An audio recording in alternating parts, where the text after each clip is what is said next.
So ಹೀಗೆ ಹೆಸರು ಕೊಟ್ಟಾಗ ಅದಕ್ಕೆ ಯಾವುದಕ್ಕೋಸ್ಕರ ಭಯ ಆಗ್ತಿದೆ ಅಂತ ಆವಾಗ ನಿಮ್ಮ ಮೈಂಡ್ಗೆ ಒಂದು ಮೆಸೇಜ್ ಹೋಗುತ್ತೆ, ಒಂದು ಕ್ಲಾರಿಟಿ ಸಿಕ್ಕತ್ತೆ. ನಮಸ್ಕಾರ ಎಲ್ಲರಿಗೂ, welcome back to our channel. ಇವತ್ತಿನ ದಿನ ಒಂದು ಮುಖ್ಯವಾದ ವಿಷಯದ ಬಗ್ಗೆ ಮಾತಾಡೋಣ.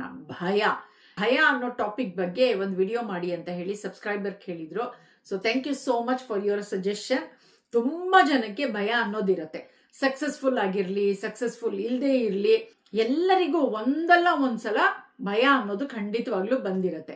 ಸೊ ಈ ಭಯ ಅನ್ನೋದು ಏನು, ಯಾವ ತರದ ಭಯಗಳಿರುತ್ತೆ, ಯಾವ ಟೆಕ್ನಿಕ್ ಯೂಸ್ ಮಾಡಿ ನಾವ್ ಈ ಭಯನ ಗೆಲ್ಲೋದು ಅಂತ. ಸೊ ಈ ಟೆಕ್ನಿಕ್ಸ್ ನಾನು ಯಾವ್ದು ಹೇಳ್ತಾ ಇದ್ದೀನಿ ಇವತ್ತಿನ ದಿನ, ಅದನ್ನೆಲ್ಲ ನಾನು ಯೂಸ್ ಮಾಡಿದ್ದೀನಿ, ಎಕ್ಸ್ಪೆರಿಮೆಂಟ್ ಮಾಡಿ ಅದು ಪ್ರೂವ್ ಆಗಿ ಖಂಡಿತವಾಗ್ಲೂ ವರ್ಕ್ ಆಗುತ್ತೆ ಅಂದ್ಮೇಲೆ ನಾನು ಇವತ್ತಿನ ದಿನ ನಿಮ್ ಜೊತೆ ಅದನ್ನ ಶೇರ್ ಮಾಡ್ತಾ ಇದ್ದೀನಿ.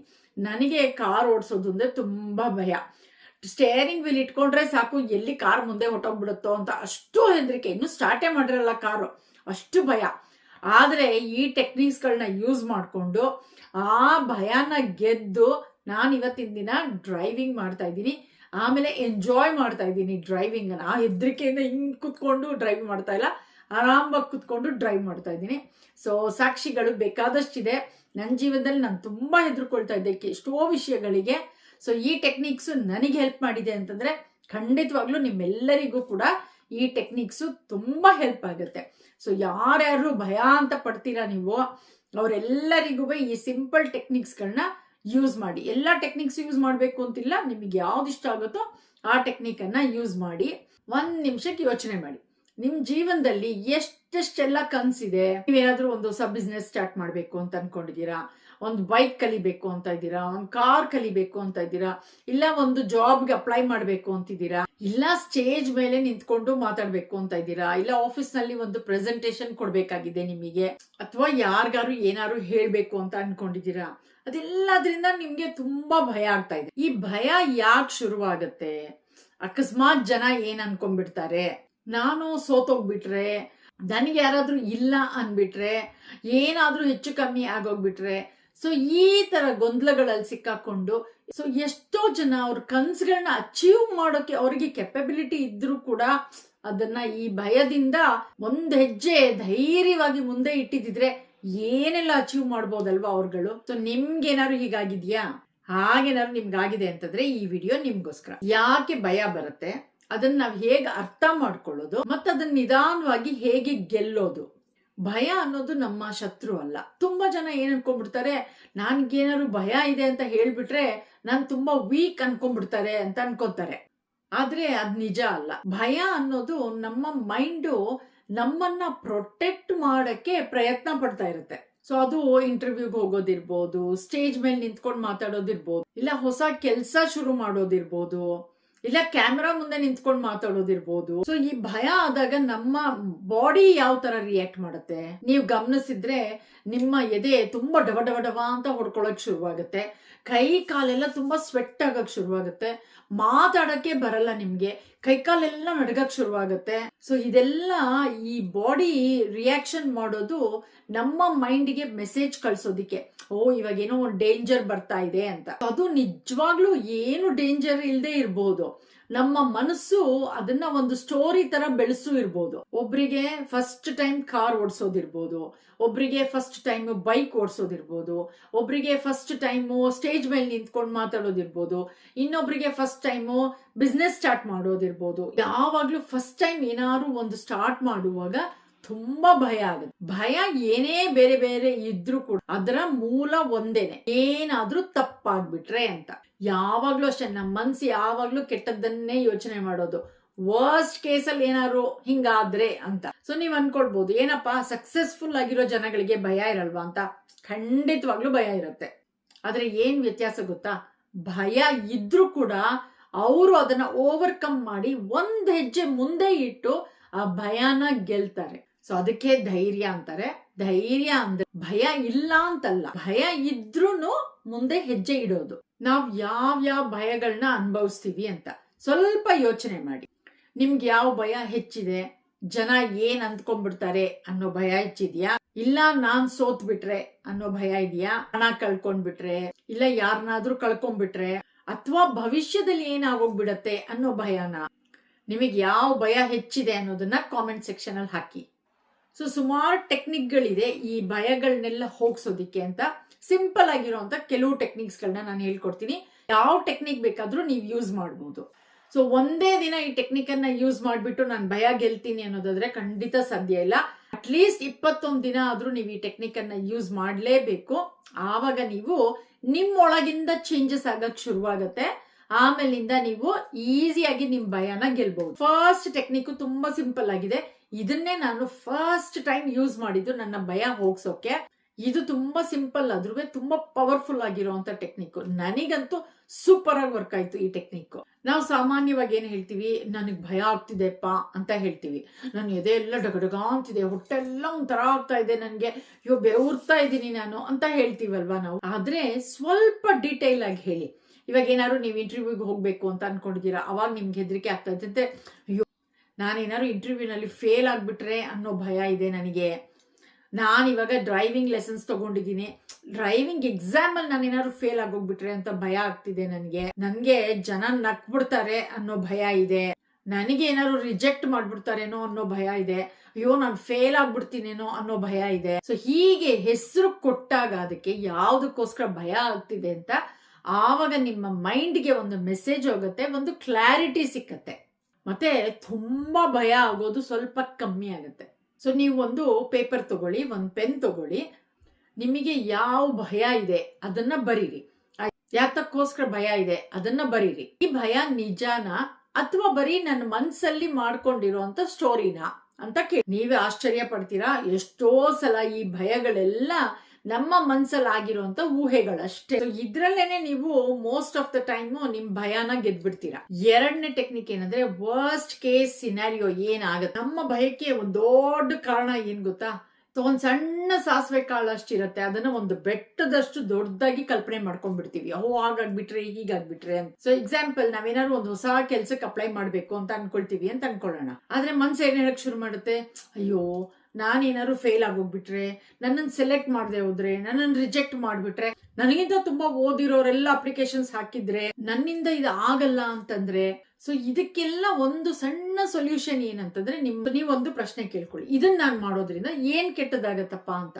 ಇಂಟರ್ವ್ಯೂ ನಲ್ಲಿ ಏನಾದ್ರು ಫೇಲ್ ಆಗೋದ್ರೆ ಏನಾಯ್ತಂತೆ, ರಿಜೆಕ್ಟ್ ಮಾಡ್ತಾರೆ ಅಷ್ಟೇ ತಾನೆ, ಬೇರೆ ಜಾಬಿಗೆ ಅಪ್ಲೈ ಮಾಡ್ತೀನಿ. ನಾನೇನಾದ್ರು ಡ್ರೈವಿಂಗ್ ಎಕ್ಸಾಮ್ ಅಲ್ಲಿ ಫೇಲ್ ಆಗೋದ್ರೆ ಏನಂತೆ, ಇನ್ನು ಜಾಸ್ತಿ ಪ್ರಾಕ್ಟೀಸ್ ಮಾಡ್ತೀನಿ, ಇನ್ನೊಂದ್ಸಲ ಎಕ್ಸಾಮ್ ಕಟ್ತೀನಿ, ಮತ್ತೆ ಪಾಸ್ ಆಗ್ತೀನಿ. ಏನಾದ್ರೂ ಒಂದು ಬಿಸ್ನೆಸ್ ಸ್ಟಾರ್ಟ್ ಮಾಡ್ತೀರಾ, ಅದು ಫೇಲ್ ಆಯ್ತು ಅಂತಂದ್ರೆ ಎಕ್ಸ್ಪೀರಿಯನ್ಸ್ ಆಗಿದೆ ನಿಮಗೆ. ಸೊ ನೆಕ್ಸ್ಟ್ ಯಾವ್ದಾದ್ರು ಬಿಸ್ನೆಸ್ ಸ್ಟಾರ್ಟ್ ಮಾಡುವಾಗ ಏನ್ ಇದ್ರಲ್ಲಿ ತಪ್ಪು ಮಾಡಿದ್ರಿ ಅದನ್ನ ಮಾಡಕ್ ಹೋಗಲ್ಲ, ಅಷ್ಟೇ ತಾನೆ. ಅಷ್ಟೇ ಆಗೋದು, ಬೇರೆ ಏನೂ ಆಗಲ್ಲ. ನಮ್ಮ ಮನ್ಸು ಮಾತ್ರ ಒಂದ್ ಸಣ್ಣ ಸಮಸ್ಯೆನ ಒಂದ್ ದೊಡ್ಡ ಬೆಟ್ಟದ ತರ ಮಾಡಿ ತೋರಿಸ್ಬಿಡತ್ತೆ ಅಷ್ಟೇ. ಅದೇ ನಾವೇನಾದ್ರು ಅದನ್ನ ಎದುರಿಸಿದಾಗ, ಈಗ ನಾನು ಈ ಆನ್ಸರ್ಗಳೆಲ್ಲ ಹೇಳಿದಾಗ ನಿಮಗೆ ಹೇಗನ್ಸ್ತು, ಅಯ್ಯೋ ಅಷ್ಟೇ ಅಲ್ವಾ ಅಂತ ಅನ್ಸ್ತು ತಾನೆ. ಸೊ ಹಾಗೆ ಅಷ್ಟು ದೊಡ್ಡದಲ್ಲ ಅಂತ ಗೊತ್ತಾಗತ್ತೆ ನಮ್ಗೆ. ಸೊ ಈ ಭಯನ ಒಂದು ಆಕ್ಷನ್ ಮೂಲಕ ನೀವಿದನ್ನ ತೆಗಿಬಹುದು. ಹೌದು, ಆಕ್ಷನ್. ನಾವು ಹೆಚ್ಚು ಯೋಚನೆ ಮಾಡಿದಷ್ಟು ಏನಾಗುತ್ತೆ, ಇನ್ನೂ ಆ ಭಯ ಬೆಳೀತಾ ಹೋಗುತ್ತೆ. ಆದ್ರೆ ಅದೇ ಒಂದ್ ಸಣ್ಣ ಹೆಜ್ಜೆ ಇಟ್ಟಾಗ ಆ ಧೈರ್ಯದ ಕಡೆಗೆ, ಆವಾಗ ಏನಾಗುತ್ತೆ, ಆವಾಗ ನಿಮ್ ಮೈಂಡ್ಗೆ ಏನ್ ಮೆಸೇಜ್ ಹೋಗುತ್ತೆ, ಇದೇನು ಡೇಂಜರ್ ಇಲ್ಲ, ನಾನು ಸೇಫ್ ಆಗಿದ್ದೀನಿ. ಸೊ ಹೀಗೆ ಸಣ್ಣ ಸಣ್ಣ ಸ್ಟೆಪ್ಸ್ ತಗೊಂಡಾಗ ಏನಾಗುತ್ತೆ, ದೊಡ್ಡ ಬದಲಾವಣೆ ಆಗ್ಬಿಡುತ್ತೆ.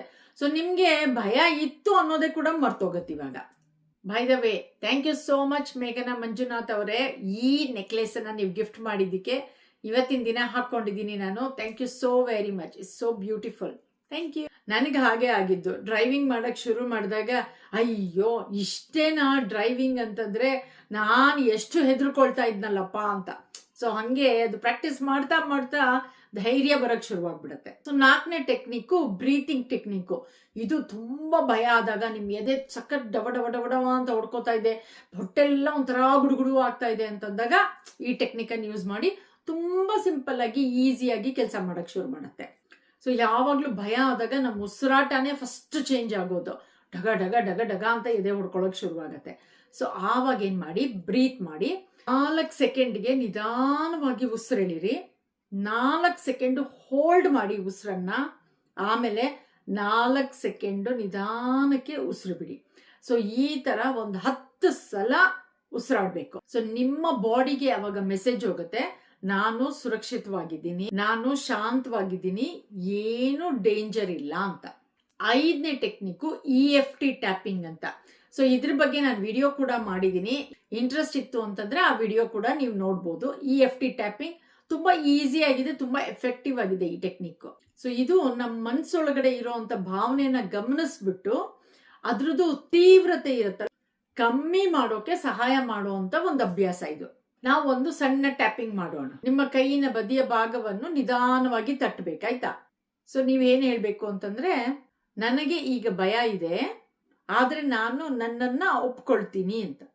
ನಾನು ಸುರಕ್ಷಿತವಾಗಿದ್ದೇನೆ, ನಾನು ಈ ಭಯಕ್ಕಿಂತ ದೊಡ್ಡವನು, ನಾನು ಈ ಭಯಕ್ಕಿಂತ ದೊಡ್ಡವಳು. ಈಗ ಹುಬ್ಬಿನ ಮೇಲೆ ನಾವು ನಿಧಾನಕ್ಕೆ ಟ್ಯಾಪ್ ಮಾಡ್ತೀವಿ. ಈ ಭಯವನ್ನು ನಾನು ಬಿಡುಗಡೆ ಮಾಡ್ತಿದ್ದೀನಿ. ಈಗ ಕಣ್ಣಿನ ಬದಿಲಿ ನಾನು ಶಾಂತಿಯನ್ನು ಆಯ್ಕೆ ಮಾಡ್ತಿದ್ದೀನಿ, ನಾನು ನನ್ನ ಮೇಲೆ ನಂಬಿಕೆ ಇಟ್ಟಿದ್ದೀನಿ, ನಾನು ಧೈರ್ಯವನ್ನು ಆಯ್ಕೆ ಮಾಡ್ತೀನಿ, ನಾನು ಸುರಕ್ಷಿತವಾಗಿದ್ದೀನಿ ಅಂತ ಹೇಳಿ ಒಂದು ದೀರ್ಘವಾದ ಉಸಿರು ತಗೊಳ್ಳಿ. ಸೊ ಈ ತರ 3 ಸಲ ಮಾಡಿ ಸಾಕಾಗತ್ತೆ ಅಷ್ಟು. 6ನೇ ಟೆಕ್ನಿಕ್, ನಿಮ್ಮ ಮನಸ್ಸಿನ ಕಥೆನ ಬದಲಾಯಿಸ್ಬೇಕು ನೀವು. ಇದು ತುಂಬಾ ಮುಖ್ಯವಾದದ್ದು. ನಮ್ಮ ಭಯದಿಂದ ಯಾವಾಗ್ಲೂ ಒಂದು ಕತೆ ಇರುತ್ತೆ. ನಾನು ಚಿಕ್ಕವಳಿರುವಾಗ ಲೂನಾ ಕಲಿತಾ ಇದ್ದೆ. ಅವಾಗೆಲ್ಲ ತುಂಬಾ ಹಳೆ ಕಾಲದಲ್ಲಿ ಲೂನಾ ಅಂತ ಇತ್ತು. ಸೊ ಲೂನಾ ಕಲಿತಾ ಇದ್ದೆ. ಸೊ ಲೂನಾದಿಂದ ಒಂದ್ಸಲ ಕಲಿಯುವಾಗ ಬಿದ್ದ್ಬಿಟ್ಟಿದೆ. ಸೊ ಬಿದ್ದಾಗ ಏನಾಗ್ಬಿಟ್ಟಿತ್ತು, ಒಂದು ಲಾರಿ ಹತ್ರದಲ್ಲಿ ಬಂದು ಬ್ರೇಕ್ ಹಾಕಿತ್ತು. ಸೊ ಆ ಭಯ ನನ್ನ ಮನ್ಸಲ್ಲಿ ಕೂತಿತ್ತು. ಡ್ರೈವಿಂಗ್ ಅಂತಂದ್ರೆ ಹೀಗೇನೆ ಆಗತ್ತೆ ಅನ್ನೋದು. ಸೊ ಆ ಭಯನ ನಾನು ಎಲ್ಲಿ ತನಕ ತೆಗಿಲಿಲ್ಲ, ಅಲ್ಲಿ ತನಕ ನನಗೆ ಡ್ರೈವ್ ಮಾಡೋಕ್ಕೆ ತುಂಬಾ ಕಷ್ಟ ಆಗ್ತಾ ಇತ್ತು, ತುಂಬಾ ಹೆದರಿಕೆ ಆಗ್ತಾ ಇತ್ತು. ಸೊ ಈ ಟೆಕ್ನಿಕ್ಗಳಲ್ಲೆಲ್ಲ ನಾನು ಯೂಸ್ ಮಾಡಿದಾಗ ಆಮೇಲಿಂದ ಆ ಮನಸ್ಸೊಳಗಡೆ ಕೂತಿತ್ತಲ್ಲ ಭಯ, ಅದನ್ನ ತೆಗೆದು ಹಾಕಿದ ಮೇಲೆ ನನಗೆ ಈಸಿ ಆಯ್ತು ಡ್ರೈವ್ ಮಾಡೋದಿಕ್ಕೆ. ಸೇ ಫಾರ್ ಎಕ್ಸಾಂಪಲ್, ನಿಮ್ ಮನ್ಸು ಹೇಳ್ತಾ ಇದೆ ಇದು ನನ್ನಿಂದ ಆಗಲ್ಲ ಅಂತ. ನಿಮ್ ಮನ್ಸು ಹೇಳತ್ತೆ ಅಯ್ಯೋ ನೀನ್ ಸೋತೋಗ್ಬಿಡ್ತೀಯಪ್ಪ ಅಂತ. ಅದನ್ನ ಹೇಗ್ ಬದಲಾಯಿಸ್ತೀರಾ? ಸೊ ನಾನ್ ಪ್ರಯತ್ನ ಮಾಡ್ತಾ ಇದ್ದೀನಿ, ದಿನಾ ಬೆಳೀತಾ ಇದ್ದೀನಿ ನಾನು ಅಂತ ಹೇಳತ್ತೆ. ಅಯ್ಯೋ ಜನ ಏನ್ ಅನ್ಕೊಳ್ತಾರೆ ಅಂತ. ಅದ್ರ ಬದಲಿಗೆ ನೀವ್ ಹೇಳ್ತೀರಾ, ನಾನ್ ನನ್ ಜೀವನ ಬದುಕ್ಬೇಕಾಗಿರೋದು, ಜನ ಅಲ್ವಲ್ಲ.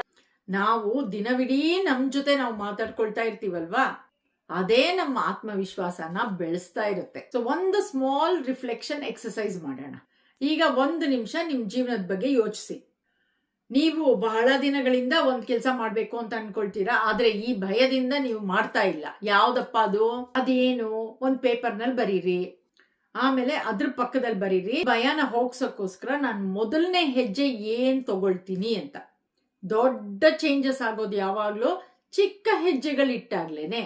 ಸೊ ನಿಮಗೇನಾದ್ರು ಸ್ಟೇಜ್ ಮೇಲೆ ಮಾತಾಡೋಕೆ ಹೆದರಿಕೆ ಆಗತ್ತೆ ಅನ್ನೋದಾದ್ರೆ, ಇಂಟರ್ವ್ಯೂಗೆ ಹೋಗಕ್ ಮುಂಚೆ ಹೆದರಿಕೆ ಆಗತ್ತಾದ್ರೆ, ಕನ್ನಡಿ ಮುಂದೆ ನಿಂತ್ಕೊಂಡು ಮಾತಾಡಿ. ದಿನಾ 1 ನಿಮಿಷ ಪ್ರಾಕ್ಟೀಸ್ ಮಾಡಿ. ಆಮೇಲಿಂದ ನೀವೇನ್ ನೋಡ್ತೀರಾ, ಎಷ್ಟು ಕಾನ್ಫಿಡೆಂಟ್ ಇಂದ ನೀವು ಆರಾಮವಾಗಿ ಎಲ್ಲರ ಮುಂದೆ ನಿಂತ್ಕೊಂಡು ಮಾತಾಡ್ತೀರಾ ನೀವು ಅಂತ. ಸೊ ಕನ್ನಡಿ ಮುಂದೆ ಪ್ರಾಕ್ಟೀಸ್ ಮಾಡೋದಂತೂ ತುಂಬಾ ಈಸಿ ಮೆಥಡ್. ನಾನು ಅಷ್ಟೇನೆ ಯೂಟ್ಯೂಬ್ ಚಾನೆಲ್ ಸ್ಟಾರ್ಟ್ ಮಾಡಕ್ ಮುಂಚೆ ಕನ್ನಡಿ ಮುಂದೆ ನಿಂತ್ಕೊಂಡು ತುಂಬಾ ಮಾತಾಡ್ತಾ ಇದ್ದೆ. ಇಲ್ಲಾಂದ್ರೆ ನಂಗೆ ಕ್ಯಾಮ್ರಾದಲ್ಲಿ ಮಾತಾಡೋದು ಅದೆಲ್ಲ ಏನು ಗೊತ್ತಿರ್ಲಿಲ್ಲ. ಹೆದರಿಕೆ ಆಗೋದು ಒಂಥರ, ಅಯ್ಯೋ ಕ್ಯಾಮ್ರಾ ಮುಂದೆ ಮಾತಾಡ್ತಾನೆ, ಇಷ್ಟೊಂದು ಜನ ನೋಡ್ತಾರೆ, ಏನ್ ಅನ್ಕೊಳ್ತಾರೆ, ಅಯ್ಯೋ ನನ್ನ ವಾಯ್ಸ್ ಚೆನ್ನಾಗಿಲ್ಲ, ನಾನು ನೋಡಕ್ ಚೆನ್ನಾಗಿಲ್ಲ, ನಾನು ಹೇಳೋದು ಯಾರಾದ್ರೂ ಇಂಟ್ರೆಸ್ಟ್ ಇಂದ ನೋಡ್ತಾರ. ಸೊ ಈ ತರ ಎಲ್ಲ ನನ್ನ ತಲೆನಲ್ಲಿ ಇತ್ತು. ಸೊ ಈ ಟೆಕ್ನಿಕ್ಸ್ ಎಲ್ಲ ಯೂಸ್ ಮಾಡ್ಕೊಂಡು, ಸೊ ಸಣ್ಣ ಸಣ್ಣ ಹೆಜ್ಜೆ ಇಟ್ಕೊಂಡು ನಾನು ಅದನ್ನ ಧೈರ್ಯವಾಗಿ ಎದುರಿಸಿದೀನಿ. ಸೊ ಹೆದರಿಕೆ ಹೋಗಿದೆ ನೋಡಿ. ಸೊ ನೀವೇ ನೋಡ್ತಾ ಇದ್ದೀರಾ ಹೇಗೆ ವಿಡಿಯೋಸ್ಗಳೆಲ್ಲ ಮಾಡ್ತಾ ಇದ್ದೀನಿ. ಸೊ ಹೋಪ್ಫುಲಿ ನಿಮ್ಮೆಲ್ಲರಿಗೂ ಈ ವಿಡಿಯೋಗಳು ಯೂಸ್ ಆಗ್ತಾ ಇದೆ ಅಂತ ಅನ್ಕೊಳ್ತೀನಿ. ಸೊ ಏನಾದ್ರೂ ಈ ಟೆಕ್ನಿಕ್ಸ್ ನೀವು ಯೂಸ್ ಮಾಡ್ತೀರಾದ್ರೆ, ಸೊ ಯಾವ ಟೆಕ್ನಿಕ್ ನೀವು ಯೂಸ್ ಮಾಡ್ತಾ ಇದ್ದೀರಾ, ಏನ್ ಭಯ ತೆಗ್ದಾಕ್ತಾ ಇದ್ದೀರಾ ಅನ್ನೋದನ್ನ ಕಾಮೆಂಟ್ ಸೆಕ್ಷನ್ ಅಲ್ಲಿ ಹಾಕಿ. ಸೊ ನಿಮ್ಮ ಗೆಲುವನ್ನು ಫಸ್ಟ್ ನೀವು ನಿಮ್ಮ ಮನ್ಸಲ್ಲಿ ನೋಡ್ಬೇಕು. ಇದು ವಿಜುವಲೈಸೇಷನ್ ಟೆಕ್ನಿಕ್. ನಮ್ಮ ಮನ್ಸಿಗೆ ಏನ್ ಗೊತ್ತಾ, ಒಂದು ಬ್ಯೂಟಿಫುಲ್ ಆಗಿರುವಂತ ಶಕ್ತಿ ಇದೆ. ಅದು ನಾವ್ ಏನ್ ವಿಜುವಲೈಸ್ ಮಾಡ್ತೀವಿ ತುಂಬಾ ಗಂಭೀರವಾಗಿ ತಗೊಳತ್ತೆ. ಸೊ ಆದ್ರಿಂದ ನಾವು ಭಯದ ದೃಶ್ಯನ ಮತ್ತೆ ಮತ್ತೆ ಮತ್ತೆ ಅದನ್ನೇ ವಿಜುವಲೈಸ್ ಮಾಡಿದ್ರೆ ನಮ್ಮ ಭಯ ಇನ್ನೂ ಹೆಚ್ಚಾಗ್ತಾ ಹೋಗತ್ತೆ. ಅದೇ ನಾವ್ ಏನಾದ್ರೂ ಯಶಸ್ಸಿನ ಚಿತ್ರವನ್ನ ಮನ್ಸಲ್ಲಿ ನೋಡಿದ್ರೆ ನಮ್ಮ ಆತ್ಮವಿಶ್ವಾಸ ಹೆಚ್ಚಾಗತ್ತೆ. ಈಗ ಒಂದ್ ಸಣ್ಣ ವಿಜುವಲೈಸೇಷನ್ ಮಾಡೋಣ. ನಿಮ್ ಕಣ್ಣನ್ ಮುಚ್ಚಿ ಆಳವಾದ ಉಸಿರನ್ನು ತಗೊಳ್ಳಿ. ಈಗ ನೀವ್ ಯಾವ ವಿಷಯದ ಬಗ್ಗೆ ಭಯ ಪಡ್ತಿದ್ದೀರೋ ಅದೇ ವಿಷಯದಲ್ಲಿ ನೀವು ಯಶಸ್ವಿ ಆಗಿದ್ದೀರಿ ಅಂತ ಕಲ್ಪನೆ ಮಾಡ್ಕೊಳ್ಳಿ. ನೀವೇನಾದ್ರು ಸ್ಟೇಜ್ ಮೇಲೆ ನಿಂತ್ಕೊಂಡು ಮಾತಾಡೋಕೆ ಭಯ ಪಡ್ತಾ ಇದ್ದೀರಾ ಅಂತಂದ್ರೆ ನೀವು ಆತ್ಮವಿಶ್ವಾಸದಿಂದ ಸ್ಟೇಜ್ ಮೇಲೆ ನಿಂತಿದ್ದೀರಾ. ಜನರು ನಿಮ್ ಮಾತುಗಳನ್ನ ಕೇಳ್ತಾ ಇದ್ದಾರೆ, ನೀವ್ ನಗ್ತಾ ಧೈರ್ಯವಾಗಿ ಮಾತಾಡ್ತಾ ಇದ್ದೀರಾ. ನಿಮ್ಮ ಧ್ವನಿನಲ್ಲಿ ಆತ್ಮವಿಶ್ವಾಸ ಇದೆ. ಆ ಕ್ಷಣದ ಭಾವನೆನ ನೀವು ಅನುಭವಿಸ್ಬೇಕು. ನಿಮ್ ಮನ್ಸಿಗೆ ಇವಾಗ ಹೇಳಿ, ನಾನು ಇದನ್ ಮಾಡಬಲ್ಲೆ, ನಾನು ನನ್ನನ್ನು ನಂಬುತ್ತೇನೆ. ಪ್ರತಿದಿನ ಕೆಲವು ನಿಮಿಷ ಈ ಅಭ್ಯಾಸ ಮಾಡಿ. ನಾನು ಇವತ್ತಿಗೂ ಮಾಡ್ತೀನಿ ಇದನ್ನ. ನಿಮ್ಮ ಮನಸ್ಸು ಇವಾಗ ನಿಧಾನವಾಗಿ ಬೇರೆ ರೀತಿನಲ್ಲಿ ಯೋಚನೆ ಮಾಡಕ್ಕೆ ಶುರು ಮಾಡುತ್ತೆ. ಇದಂತೂ ನನ್ನ ಫೇವ್ರೆಟ್ ಟೆಕ್ನಿಕ್. ನಾನಂತೂ ಇದನ್ನ ಯಾವಾಗ್ಲೂ ದಿನಾಗ್ಲೂ ಮಾಡ್ತೀನಿ ನಾನು. ನೆಕ್ಸ್ಟ್ 5 ಸೆಕೆಂಡ್ ರೂಲ್ ಅನ್ನೋ ಒಂದು ಟೆಕ್ನಿಕ್. ಇದು ಅಷ್ಟೇ ಸಿಂಪಲ್ ಆಗಿರುವಂತ ಟೆಕ್ನಿಕ್. ನಿಮಗ್ ಗೊತ್ತಾ ನಾವ್ ಯಾಕೆ ಎಷ್ಟೊಂದು ಅವಕಾಶಗಳನ್ನ ಕಳ್ಕೊಂಡ್ಬಿಡ್ತೀವಿ ಅಂತ? ಯಾಕಂದ್ರೆ ನಾವು ತುಂಬಾ ಯೋಚನೆ ಮಾಡಕ್ ಶುರು ಮಾಡ್ಬಿಡ್ತೀವಿ. ಒಂದು ಕೆಲಸ ಮಾಡ್ಬೇಕು ಅನ್ಕೊಳ್ತೀವಿ, ಆದ್ರೆ ನಮ್ ಮನ್ಸು 1000 ಕತೆ ಹೇಳಕ್ ಶುರು ಮಾಡ್ಬಿಡತ್ತೆ. ಸ್ಮಾಲ್ ಎಕ್ಸ್ಪೋಷರ್ ಮಾಡೋದು ತುಂಬಾ ಇಂಪಾರ್ಟೆಂಟ್. ಕೆಲವ್ರು ಏನ್ ಮಾಡ್ತಾರೆ ಗೊತ್ತಾ, ಒಂದ್ ದೊಡ್ಡ ಭಯ ಇರುತ್ತೆ, ಅದನ್ನ ಒಂದೇ ದಿನದಲ್ಲಿ ಗೆಲ್ಬೇಕು ಅಂತ ಅಂದ್ಬಿಟ್ಟು ಪ್ರಯತ್ನ ಮಾಡ್ತಾರೆ. ಆದ್ರೆ ನಮ್ ಮನ್ಸು ಹಾಗೆಲ್ಲ ಕೆಲಸ ಮಾಡಲ್ಲ. ನಮ್ಮ ಮನ್ಸಿಗೆ ನಿಧಾನವಾಗಿ ಟ್ರೈನ್ ಮಾಡ್ಬೇಕು ನಾವು. ಸೊ ಏನಾದ್ರೂ ಜನರ ಮುಂದೆ ಮಾತಾಡಕ್ ಭಯ ಇತ್ತು ಅಂತಂದ್ರೆ ಕನ್ನಡಿ ಮುಂದೆ ನಿಂತ್ಕೊಳ್ಳಿ, 1 ನಿಮಿಷ ಮಾತಾಡಿ. ಇಲ್ಲ ನಿಮ್ ಯಾರು ಫ್ರೆಂಡ್ಸ್ ಜೊತೆಗೆ ಒಬ್ರ ಜೊತೆಗೆ ಮಾತಾಡಿ. ಆಮೇಲೆ 4 ಜನ ಫ್ರೆಂಡ್ಸ್ ಗಳ ಜೊತೆ ಮಾತಾಡಿ. ಆಮೇಲೆ ಒಂದು ಸಣ್ಣ ಗುಂಪಿನವ್ರ ಮುಂದೆ ಮಾತಾಡಿ. ನಿಧಾನವಾಗಿ ನಿಮ್ಮ ಮೈಂಡ್ ಅನ್ನ ಟ್ರೈನ್ ಮಾಡಿ. ಇದು ಭಯ ಅಲ್ಲ, ಇದರಿಂದ ಏನು ಅಪಾಯ ಇಲ್ಲ, ನಾನ್ ಇದನ್ನ ನಿಭಾಯಿಸಬಲ್ಲೆ, ನಾನ್ ಇದನ್ನ ಮಾಡ್ತೀನಿ, ನಾನ್ ಗೆಲ್ತೀನಿ. ಆವಾಗ ನಿಮ್ಮ ಭಯ ಕಡಿಮೆ ಆಗ್ತಾ ಹೋಗುತ್ತೆ. ಕೊನೆಯದಾಗಿ ತುಂಬಾ ಮುಖ್ಯವಾದ ವಿಷಯ, ಕೆಲವೊಮ್ಮೆ ಏನಾಗುತ್ತೆ, ನಮ್ಮ ದೊಡ್ಡ ಭಯ ಹೊರಗಿಂದ ಬರೋದಲ್ಲ, ಅದು ನಮ್ಮ ಒಳಗಿಂದ ಬರುತ್ತೆ. ಒಂದ್ ಸಣ್ಣ ಧ್ವನಿ ತರ, ನಾನ್ ಇನಫ್ ಇಲ್ಲ, ನಾನ್ ತಪ್ಪು ಮಾಡ್ಬಿಟ್ಟೆ, ನಾನ್ ಚೆನ್ನಾಗಿಲ್ಲ, ಈ ತರ ಯೋಚನೆಗಳೆಲ್ಲ ಬರ್ತಾ ಹೋಗುತ್ತೆ ನಮ್ಮ. ಸೊ ಆವಾಗ ನಿಮ್ ಜೊತೆ ನೀವು ಪ್ರೀತಿಯಿಂದ ಮಾತಾಡಿ. ನೀವು ನಿಮ್ಮ ಸ್ನೇಹಿತನ ಜೊತೆ ಹೇಗ್ ಮಾತಾಡ್ತೀರಾ ಆ ತರ ಮಾತಾಡಿ. ತಪ್ಪು ಮಾಡಿದ್ರೆ ನಿಮ್ಮನ್ನ ನೀವು ದೂಷಿಸ್ಕೋಬೇಡಿ. ಹೇಳಿ, ನಾನ್ ಕಲಿತಾ ಇದ್ದೀನಿ, ನಾನ್ ಬೆಳೀತಾ ಇದ್ದೀನಿ, ನಾನ್ ಪ್ರತಿದಿನ ಉತ್ತಮವಾಗ್ತಾ ಇದ್ದೀನಿ, ತಪ್ಪು ಮಾಡ್ಬಿಟ್ಟೆ ನಾನು, ಆದ್ರೆ ಓಕೆ, ನಾನ್ ನೆಕ್ಸ್ಟ್ ಟೈಮ್ ಅದನ್ನ ಮಾಡಲ್ಲ. ಸೊ ಈಗ ಒಂದು ಫಿಯರ್ ರಿಲೀಸ್ ಮೆಡಿಟೇಷನ್ ಅಂತ ಮಾಡೋಣ. 2 ಮಿನಿಟ್ಸ್ ಅಷ್ಟೇ ಇದು. ಆರಾಮವಾಗಿ ಕುತ್ಕೊಳ್ಳಿ, ಕಣ್ಮುಚ್ಚಿ ದೀರ್ಘವಾಗಿರುವಂತ ಒಂದು ಉಸಿರು ತಗೊಳ್ಳಿ. ಈಗ ನಿಮ್ ಮನ್ಸಲ್ಲಿ ಒಂದೇ ಒಂದು ಭಯ ಏನಿದೆ ಅದನ್ನ ನೆನಪಿಸ್ಕೊಳ್ಳಿ. ಅದನ್ನ ಒತ್ತಾಯದಿಂದ ತೆಗಿಯಕ್ಕೆ ಅಂತ ಪ್ರಯತ್ನ ಮಾಡಬೇಡಿ. ಸುಮ್ನೆ ಗಮನಿಸ್ಬೇಕಷ್ಟೇನೆ, ಏನು ಮಾಡಕ್ಕಿಲ್ಲ. ಆ ಭಯಕ್ಕೆ ನಿಮ್ಮ ಮನ್ಸಲ್ಲಿ ಹೇಳಿ, ನಾನ್ ನಿನ್ನನ್ನ ನೋಡ್ತಾ ಇದ್ದೀನಿ, ನಿನ್ನಿಂದ ನಾನು ಕಲಿತಾ ಇದ್ದೀನಿ, ಆದ್ರೆ ನೀನು ನನ್ನನ್ನ ಕಂಟ್ರೋಲ್ ಮಾಡಕ್ಕಾಗಲ್ಲ. ಈಗ ನಿಮ್ಮ ಎದೆ ಮೇಲೆ ಕೈ ಇಟ್ಕೊಂಡು ಹೇಳಿ, ನಾನು ಸುರಕ್ಷಿತವಾಗಿದ್ದೇನೆ, ನಾನು ಶಕ್ತಿಶಾಲಿಯಾಗಿದ್ದೀನಿ, ನನ್ನ ಜೀವನದಲ್ಲಿ ಒಳ್ಳೆಯ ಸಂಗತಿಗಳನ್ನು ಸ್ವೀಕರಿಸಲು ನಾನು ಸಿದ್ಧನಾಗಿದ್ದೇನೆ, ನಾನು ನನ್ನ ಭಯಕ್ಕಿಂತ ದೊಡ್ಡವನು, ನಾನು ನನ್ನ ಕನಸುಗಳ ಕಡೆ ಧೈರ್ಯದಿಂದ ನಡೀತಾ ಇದ್ದೀನಿ. ಒಂದ್ ವಿಷಯ ಯಾವಾಗ್ಲೂ ನೆನ್ಪಿಟ್ಕೊಳ್ಳಿ, ಭಯ ಇರೋದ್ರಿಂದ ನೀವು ವೀಕ್ ಅಲ್ಲ. ಭಯ ಇದ್ರೂ ಮುಂದೆ ನಡೀತೀರಲ್ಲ, ಒಂದ್ ಹೆಜ್ಜೆ ಇಡ್ತೀರಲ್ವಾ, ನೀವು ಇನ್ನಷ್ಟು ಬಲಶಾಲಿ ಆಗ್ತೀರಾ. ನಿಮ್ಮ ಕನಸುಗಳು ನಿಮ್ ಭಯಕ್ಕಿಂತ ದೊಡ್ಡದು. ನೀವು ಊಹಿಸ್ಕೊಳಕ್ಕೂ ಆಗಲ್ಲ, ಅಷ್ಟು ದೊಡ್ಡ ಶಕ್ತಿ ಇದೆ, ನೀವು ಅಷ್ಟು ಪವರ್ಫುಲ್ಲು. ಇವತ್ತಿನ ದಿನ ಒಂದು ಸಣ್ಣ ಹೆಜ್ಜೆ ಇಡಿ, ನಿಮ್ಮ ಜೀವನ ಬದಲಾಗಕ್ಕೆ ಶುರುವಾಗುತ್ತೆ. ನೀವೇನಾದ್ರೂ ಭಯನ ಗೆಲ್ಲೋದಿಕ್ಕೆ ಆಕ್ಷನ್ ತಗೊಳ್ತೀರಾ, ನಾನು ಭಯಕ್ಕಿಂತ ದೊಡ್ಡವನು ಅಥವಾ ನಾನು ಭಯಕ್ಕಿಂತ ದೊಡ್ಡವಳು ಅಂತ ಕಾಮೆಂಟ್ ಸೆಕ್ಷನ್ ಅಲ್ಲಿ ಹಾಕಿ. ಹೋಪ್ಫುಲಿ ನಿಮ್ಮೆಲ್ಲರಿಗೂ ಈ ವಿಡಿಯೋ ಇಷ್ಟ ಆಗಿದೆ ಅಂತ ಅನ್ಕೊಳ್ತೀನಿ. ಇಷ್ಟ ಆಗಿದ್ರೆ ಲೈಕ್ ಮಾಡಿ, ಕಾಮೆಂಟ್ ಮಾಡಿ, ಶೇರ್ ಮಾಡಿ, ಹಾಗೆ ಸಬ್ಸ್ಕ್ರೈಬ್ ಮಾಡಿ ನಮ್ಮ ಚಾನೆಲ್ಗೆ. Thank you so very much for watching.